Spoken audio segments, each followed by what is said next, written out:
തുടക്കം മൂവി മോഹൻലാലിൻ്റെ മോളുടെ പടത്തിന് ഇത്ര ഹൈപ്പൊക്കെ കൊടുക്കാനും മാത്രം നല്ല പടമാണ്. കുറച്ചറിയാൻ ഞാനും അങ്ങനെ ഇന്ന് തുടക്കം മൂവി കാണാൻ വേണ്ടി പോവാണ്.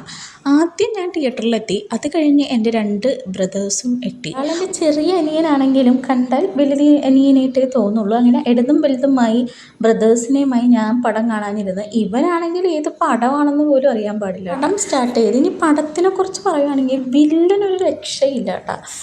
തുടക്കം തന്നെ നമ്മുടെ ഫസ്റ്റ് ഹാഫ് എന്ന് പറയുന്നത് ഈ വില്ലൻ തൂക്കി എന്ന് വേണമെങ്കിൽ പറയാം.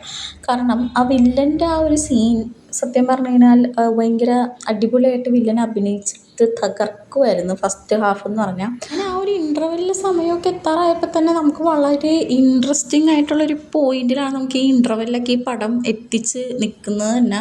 സത്യം പറഞ്ഞാൽ നമുക്ക് ഇതിൽ കണ്ണെടുത്ത് അങ്ങോട്ടും ഇങ്ങോട്ടും നീങ്ങാനുള്ള സമയമില്ല. എല്ലാ സീൻസും നല്ല ഇൻട്രസ്റ്റിംഗ് ആണ്. അങ്ങനെ ആ ഒരു ഇൻ്റർവെല്ലൊക്കെ കഴിഞ്ഞ് കഥ ഒന്ന് സ്ലോ ഡൗൺ ചെയ്യുന്ന സമയത്താണ് നമ്മുടെ മോഹൻലാലിൻ്റെ എൻട്രി.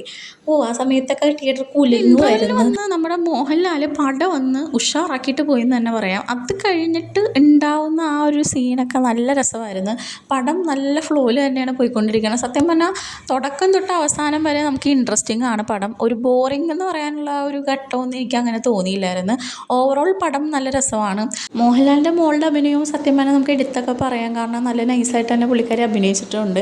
അപ്പോൾ എല്ലാം കൊണ്ടും ഞാൻ സജസ്റ്റ് ചെയ്യും, പോയി വേഗം കണ്ടോ. ഇൻട്രസ്റ്റിംഗ് പടമാണ്, ബോറിംഗ് ഒന്നുമില്ല.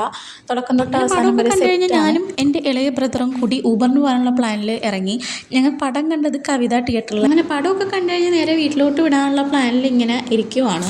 അടുത്ത വീഡിയോ ആയിട്ട് കാണാം ഗൈസ്. അപ്പോൾ ബൈ ഗൈസ്.